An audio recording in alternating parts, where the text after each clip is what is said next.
Emmanuel Macron a définitivement pété les plombs, on nous ressort les vieux scandales, histoire de ne pas regarder les vrais problèmes, il est l'heure du 62e épisode de La Farce Tranquille. Taisez-vous. Non mais cet homme est ahurissant. Porte-parole du gouvernement. Ce que vous venez de faire, c'est super.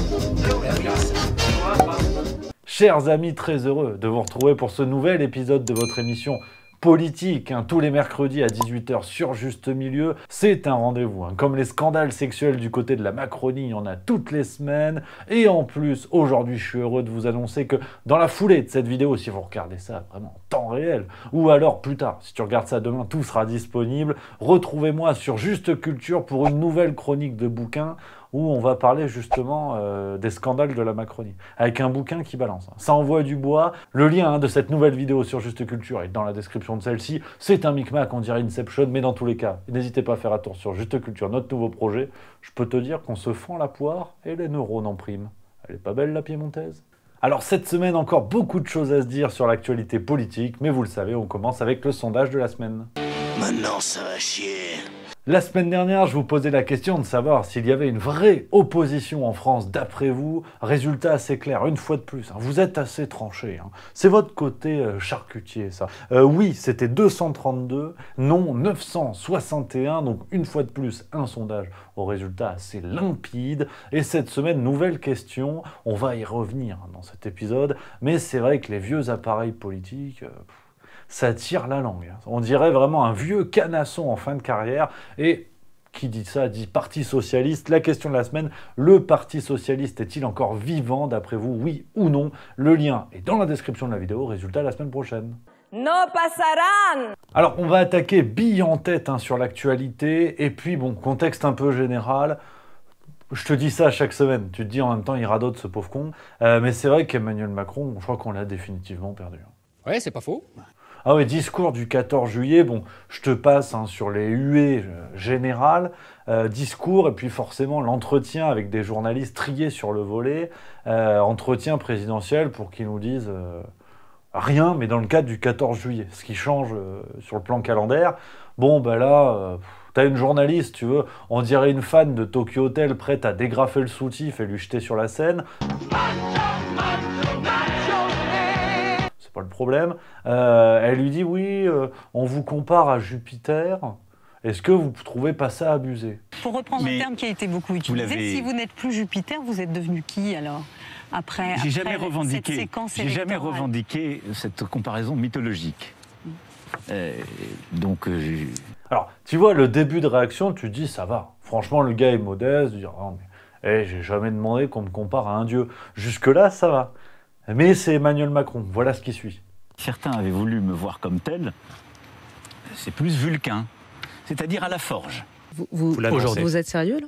Bon, qu'est-ce que tu veux que je te dise? Ouais, en plus, le mec a le sens du timing. Tu sens que vraiment nickel. Il se prend pour Vulcain, dieu de la forge et du feu, alors que t'as un quart de la France qui est en train de cramer et que la Grèce et l'Italie sont obligés de nous venir en aide. Plus les moyens d'éteindre le feu. Et je veux en particulier remercier la Grèce qui vient de mettre justement plusieurs appareils à notre disposition qui sont arrivés il y a quelques heures, voilà, ce matin.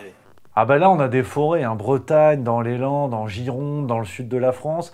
La France, elle a le feu au cul que même Darmanin, ça pourrait l'exciter. Puis tu vois, tu dis dans ces moments où l'heure est grave, d'ailleurs, gros coup de chapeau aux pompiers, à nos héros qui affrontent le feu avec des moyens qui sont, on les a vus, qui sont tout pétés. Donc gros bravo aux pompiers, courage à toutes les personnes qui ont été un peu dégagées de chez elles, qu'on a dû mettre ailleurs pour les protéger. Courage à tous, vraiment gros soutien. On fait ce qu'on peut, voilà. C'est pas grand chose, mais on pense beaucoup à vous. Oh les champions, on est tous ensemble. Donc tu vois, bon, je reviens au gouvernement, il pourrait faire preuve un peu d'humilité, dire bon... on va éteindre le feu, après on verra, dans tous les sens du terme. T'as Gabriel Attal qui était sur France Info le 19 juillet. Le mec, en fait, il est manager. Ah non, il manage la France, en fait. Tu sais, tu lui dis, bon, il y a tout qui crame, qu'est-ce qu'on fait? Il te dit, ouais, mais d'après les statistiques, en fait, Ça va. On a beaucoup augmenté ces dernières années les moyens de la sécurité civile, plus de 200 millions d'euros, je le dis en tant que ministre du budget, pour la sécurité civile, pour renforcer notre équipement. On a la plus grande flotte d'Europe. Ah, tu sens que voilà, si tu leur enlèves leur tableau, leur PowerPoint et leurs statistiques, ils ne peuvent plus répondre de rien. Genre, le réel leur donne tort à tous les niveaux, mais bon, c'est que du plaisir. Donc on continue, parti par parti, avec La République En Marche. Bon, alors ça, c'était le 17 juillet dans le journal du dimanche. J'aurais dû le mettre dans les pépites de la semaine, mais je sais plus quoi faire. Éric Dupond-Moretti est interviewé. Déjà, je peux m'arrêter là, j'en vois qui ricane. Arrête, c'est que le début. T'emmener à Saint-Germain, t'offrir un autre café crème. Et il a eu cette phrase, je veux dire, qui marquera les annales. On ne sait pas de qui, mais ça va marquer. Il dit, pour les Français, la justice est trop complexe. Le pire, c'est que je suis d'accord avec lui, parce que la justice est tellement complexe qu'on n'arrive toujours pas à comprendre pourquoi lui, il est toujours ministre.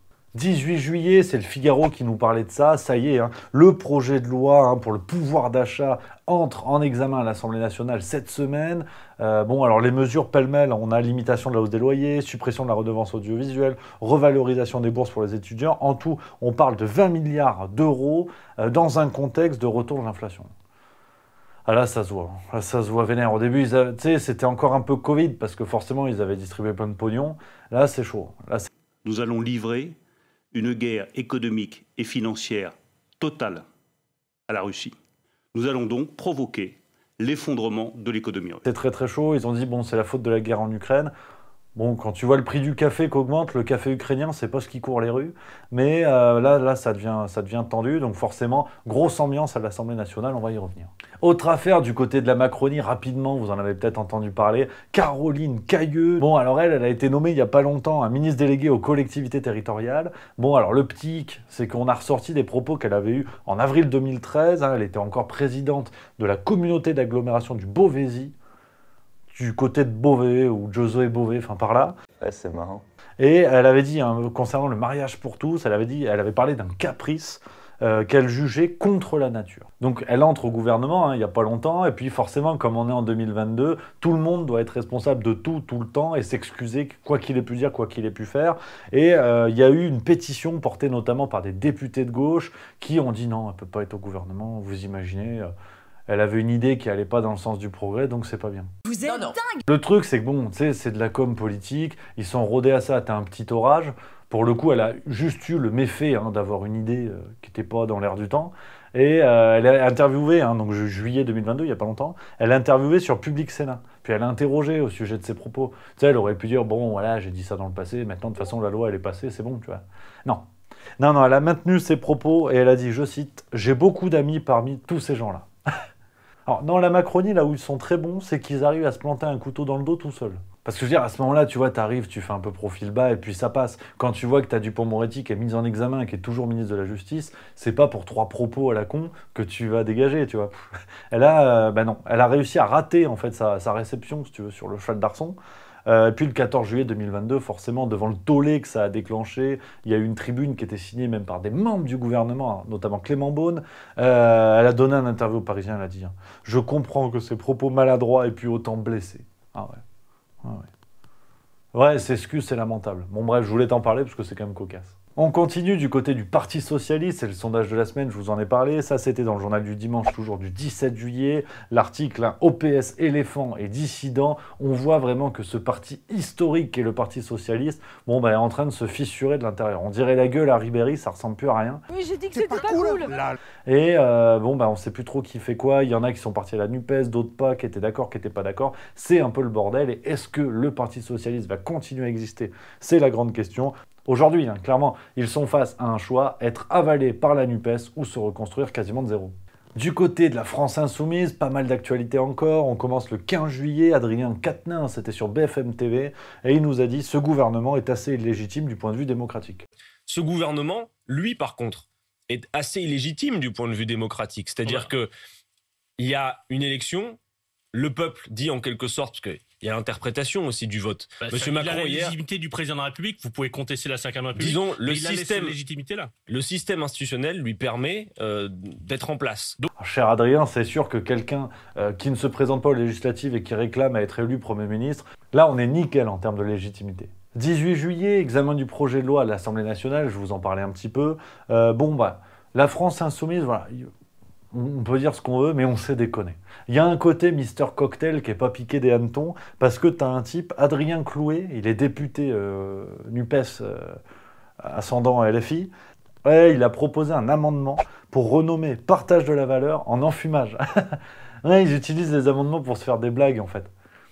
Peut-être qu'un jour, il y aura l'amendement « Tu l'as vu, qui mon cul ?» Ça les fera marrer. De toute façon, ils ont que ça à foutre, donc c'est nickel.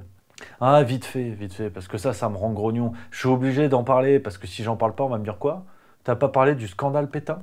Ça veut dire que t'es pétainiste, peut-être. Donc voilà, je suis obligé, parce qu'il y a des Dimitri qui sont toujours à l'affût d'un scandale en carton-pâte. C'était le 16 juillet, Mathilde Panot, députée La France Insoumise, a fait un tweet où elle écrit « Il y a 80 ans, les collaborationnistes du régime de Vichy ont organisé la rafle du Veldiv.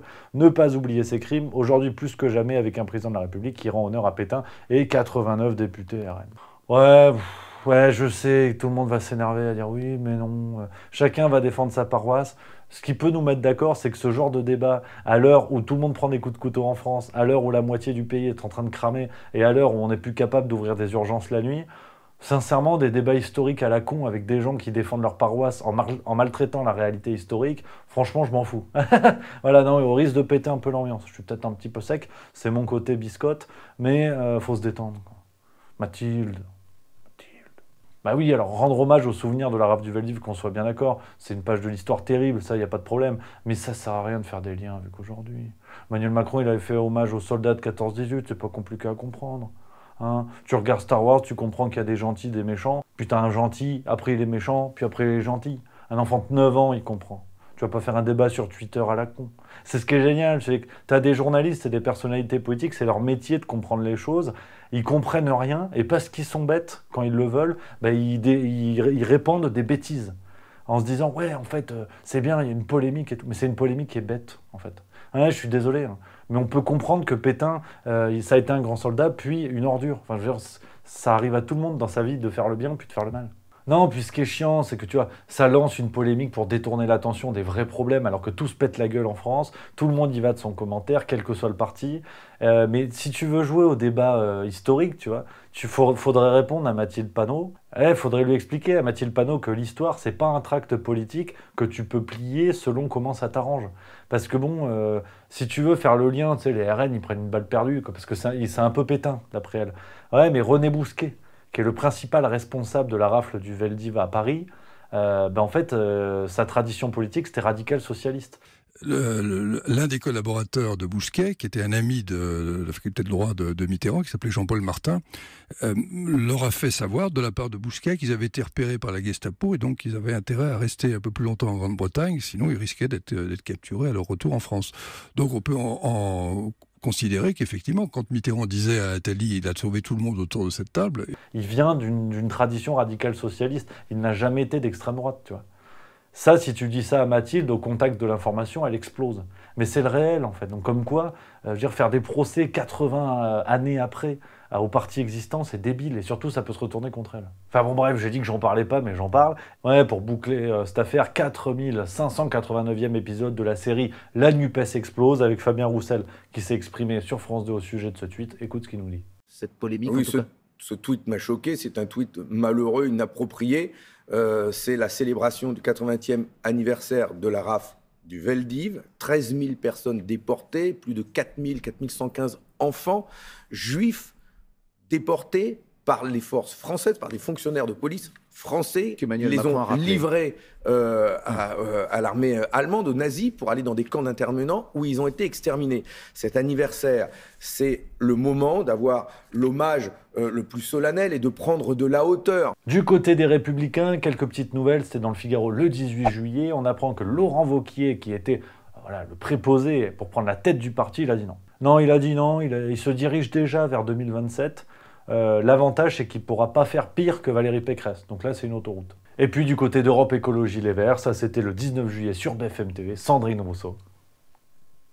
Non, je rigole, il y a une fin à la phrase. C'est drôle en soi, mais ça continue. Elle regrette qu'aucun plan n'existe pour se passer de l'essence. Aucun plan massif n'est mis en place pour qu'on se passe de l'essence. Oui. Rien.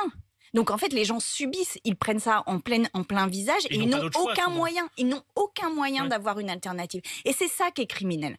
Le reste de la France regrette qu'aucun plan n'existe pour se passer de Sandrine Rousseau. C'est malheureux, mais c'est comme ça. Donc voilà les amis, on arrive au bout de ce 62e épisode de La Farce Tranquille. J'espère que ça vous a plu. On se retrouve la semaine prochaine, même heure, même endroit. N'hésitez pas à partager cette vidéo sur les réseaux sociaux, ça fait toujours plaisir. En attendant, vous pouvez découvrir les autres vidéos juste milieu. C'est du plaisir, c'est de la ganache. Ou alors vous vous abonnez. Je compte sur vous. Je n'ai pas de chute, mais je vous embrasse quand même.